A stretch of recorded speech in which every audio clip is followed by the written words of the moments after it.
Like a vein running through a precious stone, the Tennessee River and its watershed make up one of the richest resources of the South. Fed by the thousands of streams that cascade from the tree-lined coves and scenic misty ridges of the Appalachian Mountains and their foothills, the 652-mile-long Tennessee River and its vast ecosystem provide an abundance of wildlife, fresh water, and sweet natural beauty for the southeastern part of our country.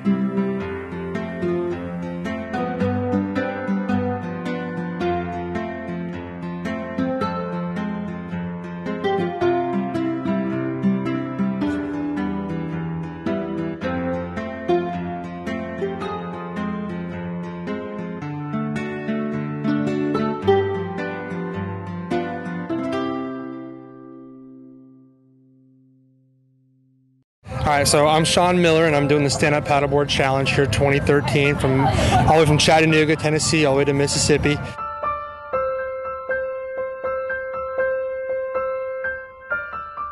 And I was inspired to do this with Cookie because of her outgoing personality, her wonderful attitude. She's got a great drive, and she's very enthusiastic, which keeps our spirits up high out there when we need it, when the heat's kicking in. So she really lifts our spirits up, and it's just great to have her out on the trip.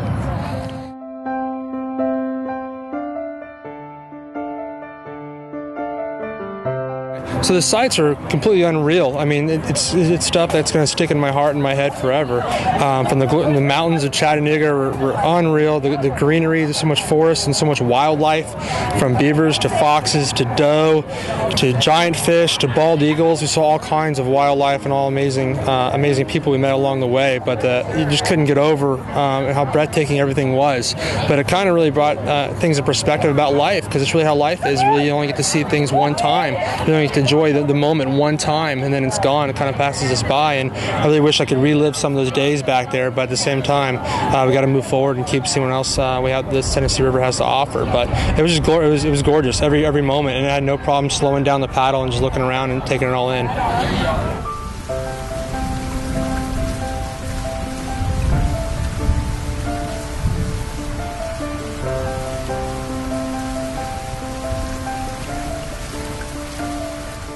Wind got so high, and of course in a canoe the problem was we couldn't get across the lake because you become vulnerable out there in the middle of the lake, and it's a half-mile swim either way if you capsize. And that day was really challenging physically as well, because we were going against 18-mile-an-hour winds, I think, headwinds, and it was you just really felt like, oh my gosh, what are we doing? And then you sort of lose your mileage or your mark that day, and it sort of sets you back psychologically, thinking you've got to make up that time the next day.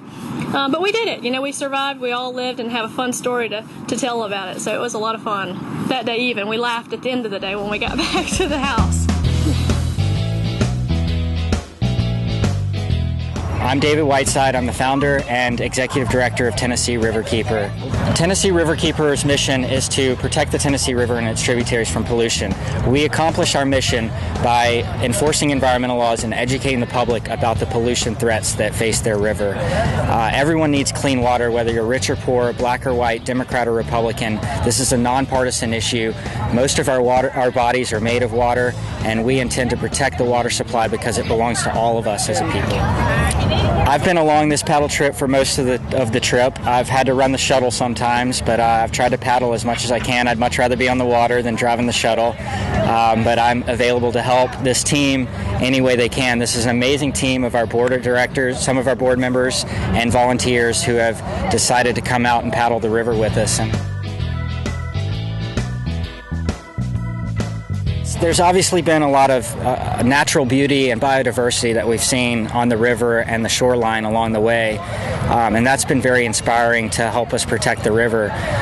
But what's also been inspiring are the people, and we do this work to protect the river for the people, not for the critters that are out there, and the critters happen to benefit from our work too, but we're doing this for the people. This is our water supply, and we've met so many people along the way. They've been just amazing people, but we've also reached a lot of fishermen out on the river who didn't know about RiverKeeper yet, and we've been able to talk to some of them about the organization and attain their support and enthusiasm and meeting all these new, especially the fishermen, because a lot of them they'll eat the fish that they catch, and there's plenty of fish in the Tennessee River, so we're not against that, but we want the fish to be safe and healthy so that the fishermen can catch a fish and feed it to their family without worrying about making their family sick. And so we really enjoy talking to the fishermen and the boaters that are out there using the river. That's been very inspiring.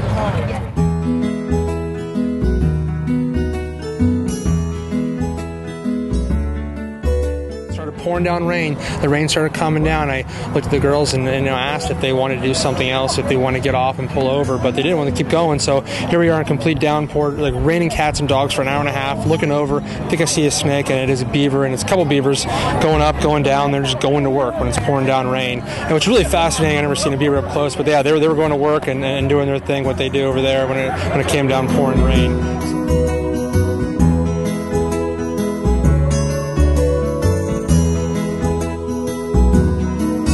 But what kept us going is we knew that we had a few people here today who were going to meet us here, but guess what we found out? There was a mob of people who were here. They were here waiting on us.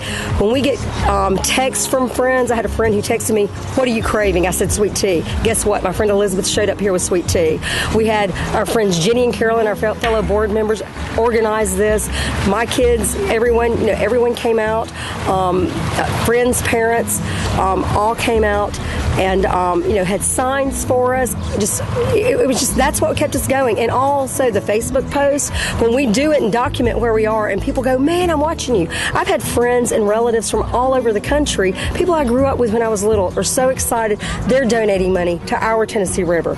Everyone else here, David, Karen, Wade, Liz Brown, all these different people, Sean's, all these people are donating because they see that we're really committed. This isn't a gimmick. This isn't like some stunt just to bring attention to our river. This is really, we're grueling. This is such a grueling process. We have done this every day since Saturday, and we're going to finish up. We've got 3 more days. We've got 70 more miles, and we're going to do it.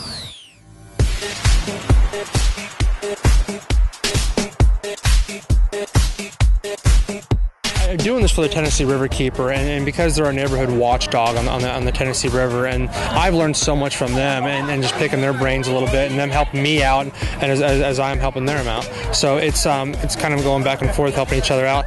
But really help what people can do as far as water conservation, as far as recycling, as far as protecting the rivers, is just not polluting and watching what you're flushing down the toilets and things, and just being mindful. And what we think is common sense, don't neglect the river. It's very important to have clean drinking water. And this river provides that for us. And David Whiteside with the Tennessee RiverKeeper, their executive director, has done an excellent job of talking, of speaking, of letting the people know the importance. No matter who we are, we all need clean drinking water, and that's why we're doing this. Everyone here can have clean drinking water.